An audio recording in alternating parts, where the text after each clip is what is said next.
You wake up on a patch of earth. There are no borders drawn in the dirt. No passports dictate where your feet can step. The horizon belongs to anyone brave enough to walk toward it. When did this absolute freedom vanish? For roughly 300,000 years, your ancestors roamed a world entirely without countries. You were born a wanderer. Your body is fundamentally built for constant, relentless motion. Your legs are engineered for extreme endurance. Your skin is covered in sweat glands that allow you to run for hours under the blazing sun without overheating. You followed the vast, migrating herds of prey. You chased the changing seasons across massive, undivided continents. The earth was an open expanse of endless possibilities. Why did you stop walking? Today, you are permanently bound to a piece of land. You carry a small, carefully stamped booklet that proves you belong to a massive, invisible system. You pay taxes on the labor of your own hands. You obey complex laws written by people you will never meet. You are a citizen of a nation. But a nation is not a natural occurrence like a mountain range or a winding river. It is an invention. It is perhaps the most wildly successful hallucination in all of human history. You look at the people sitting around your prehistoric campfire. You know every single face intimately. You know exactly who is generous with their resources. You know who selfishly hoards the best cuts of meat.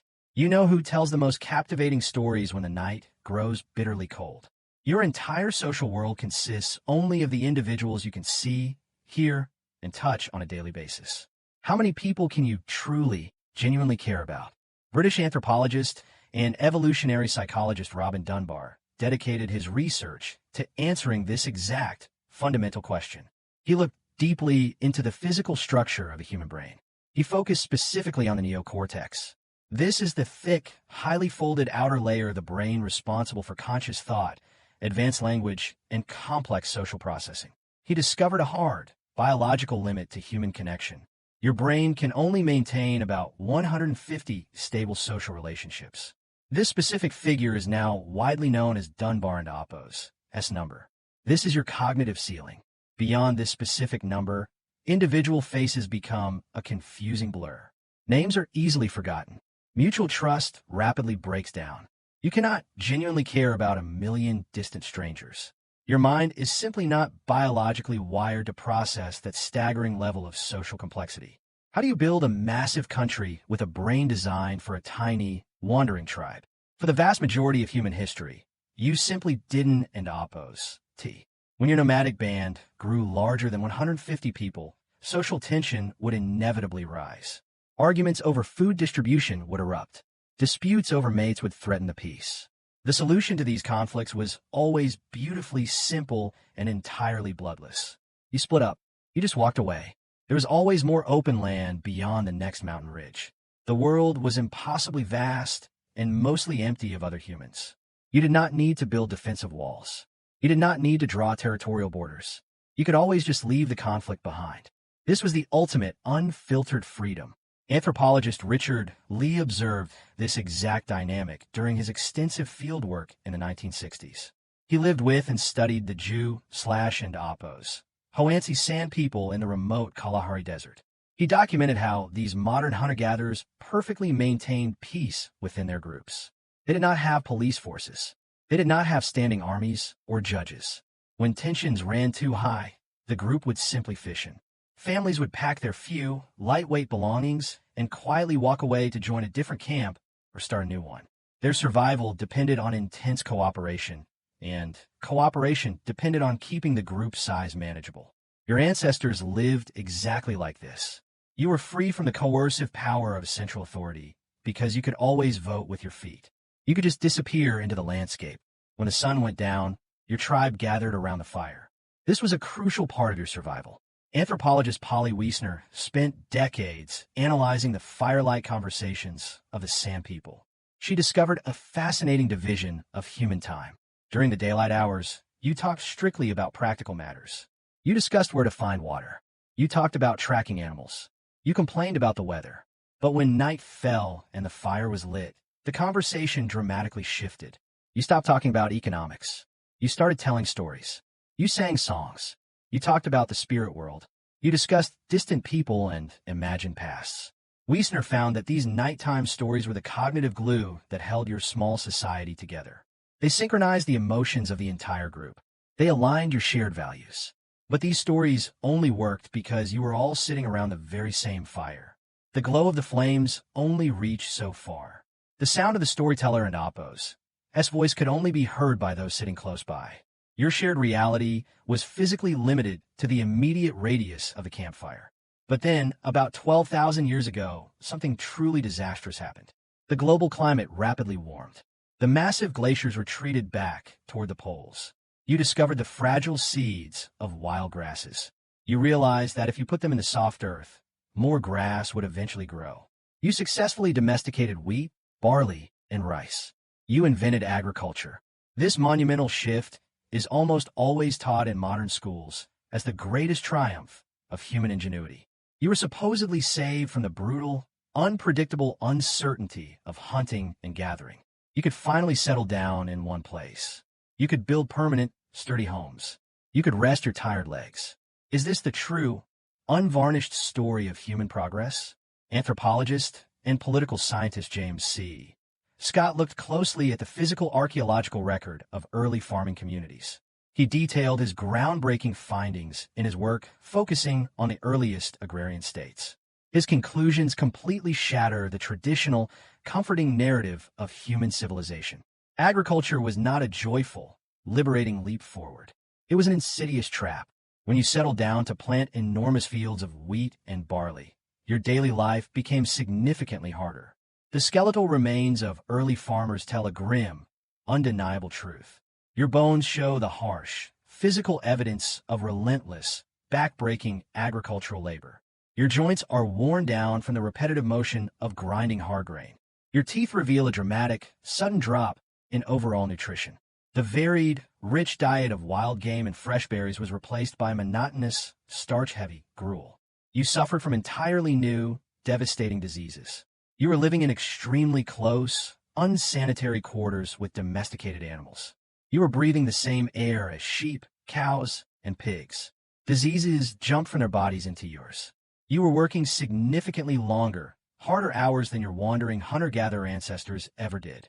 Why would you ever consciously choose a life of immense, daily suffering over a life of free wandering? You didn't in Appo's actually choose it. You were slowly cornered by your own success. Once you started heavily relying on farmed crops, your local population exploded. The land could support more calories per acre, which meant more children survived infancy. You quickly had far too many hungry mouths to feed to ever safely return to the wild. The ancient forests and wild plains simply could not support your inflated numbers. You became permanently tethered to your specific fields. And because you were entirely tied to a specific piece of land, you suddenly became incredibly vulnerable. A wandering, nomadic tribe cannot be easily taxed. A hunter-gatherer has no permanent, fixed address. A forager carries absolutely no heavy, valuable possessions to confiscate. But a stationary farmer has grain. Grain is highly visible. Grain grows reliably above the ground where anyone can see it. Grain ripens all at once during a predictable harvest season. Grain can be easily harvested, accurately weighed, and securely stored for long periods.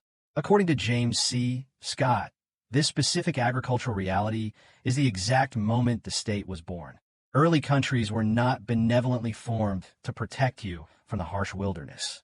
They were intentionally formed by elites to count your grain and take a substantial portion of it. You were no longer a free, independent wanderer. You became a captive, taxable unit of a larger machine. So let us fully recreate a day in the life of your ancestor living in Uruk. This was one of the world's very first true, massive cities, situated in the fertile plains of ancient Mesopotamia. You wake up inside a cramped, dark, mud brick house. The stagnant air is thick with the acrid smell of wood smoke and highly concentrated human and animal waste. You walk outside into the narrow, winding street. You're instantly surrounded by thousands upon thousands of people you do not know. This violates everything your evolved brain was fundamentally designed to handle. The baseline social anxiety is palpable and constant. You walk toward the center of the bustling city. You see a massive, towering ziggurat reaching into the sky. It is a religious temple, but it is also a heavily guarded storehouse. Men holding wet clay tablets are standing near the secure entrance. They're not writing beautiful poetry. They are not recording ancient, mythical stories. They are writing endless, meticulous lists. They are recording exactly how much barley you grew in your fields. They are calculating exactly how much grain you owe the ruling elite class. The world and Apos, very first writing systems were not beautifully invented to express the depths of the human soul. They were pragmatically invented as a harsh tool of extraction, taxation, and administrative control. You are trapped securely behind the massive city walls. The elite tell you the walls are there to keep the dangerous barbarians out, but they also serve to keep the taxpayers in. You look out at the distant, hazy horizon. You cannot simply run away anymore. If you leave the irrigated fields of the city, you will quickly starve in the arid desert. You are completely circumscribed by your own heavy dependence on the annual harvest. But physical walls, clay tablets, and armed guards are not nearly enough to hold 1,000,000 disparate people securely together. A small city-state can be held together by the direct threat of physical force. A massive, modern country requires something far more powerful, subtle, and deeply psychological. It requires a massive, shared delusion. Fast forward thousands of turbulent years. You are now living in a massive, sprawling territory holding tens of millions of people. You will never, ever meet 99% of them. You will never hear their voices. You will never know their names. Yet, if your vast country is attacked by outsiders, you will willingly pick up a deadly weapon and risk your own fragile life to defend these absolute strangers. Why? Political scientist Benedict Anderson sought to deeply understand this bizarre, unprecedented human phenomenon. He examined how humans transition from local loyalties to national ones. He coined a brilliant term that perfectly describes the strange reality of modern nations. He formally called them imagined communities. A modern country does not actually exist in the physical, tangible world. If you travel up into the atmosphere and look at the Earth from space, you do not see the jagged, colorful lines separating the nations. You only see land, water, and clouds. The borders only exist within your collective, cultural imagination. Anderson convincingly argued that this mass hallucination only became truly possible with the crucial invention of the mechanical printing press. Before the printing press, people spoke highly localized, isolated dialects. But suddenly, massive printing machines were churning out thousands of identical books and newspapers.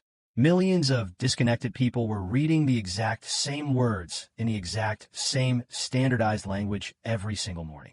You read a detailed newspaper article about a tragic disaster in a small town 3,000 miles away.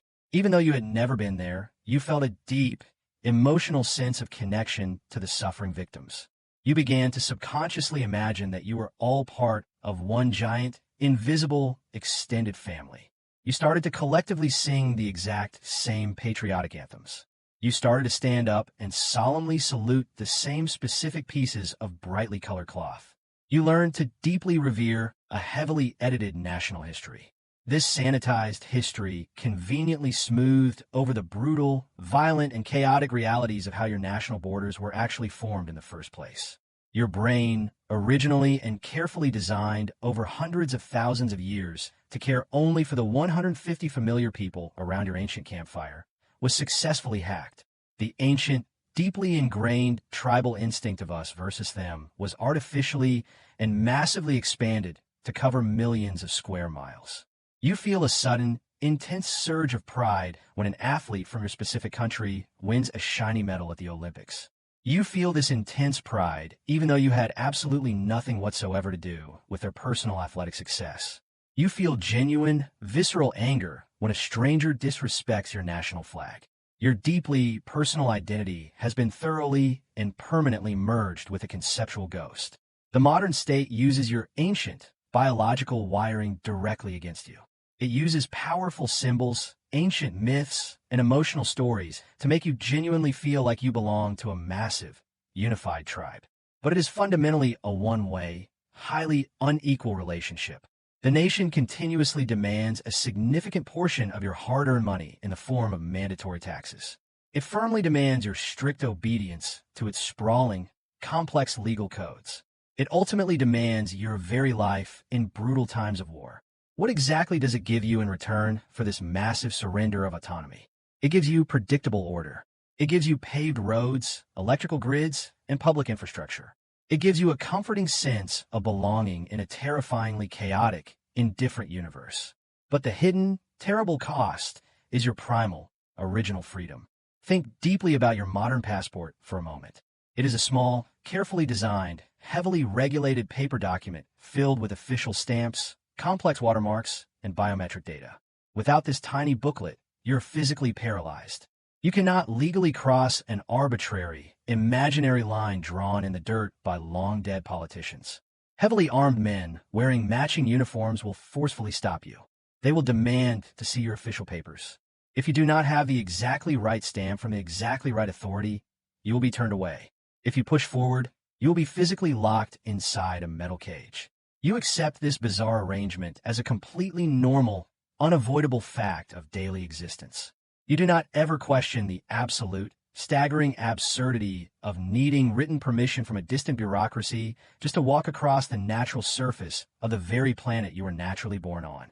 Your ancient, wandering ancestors would view your modern life with utter, uncomprehending bewilderment. They would look closely at the sharp, unnatural lines drawn all over your colorful maps and laugh at the sheer arrogance of it. They would look at your heavily guarded borders and see only invisible, massive cages. They would deeply wonder why you ever willingly surrendered the vast, open, magnificent world for a tiny, restricted plot of heavily taxed land and a colored paper book of strict rules. You have tragically traded the endless, beautiful horizon for a manufactured, highly regulated identity. You wake up on a patch of earth, but now there are invisible lines drawn absolutely everywhere in the dirt. Passports and documents dictate exactly where your heavy feet can step. The horizon belongs only to those who hold the proper paperwork.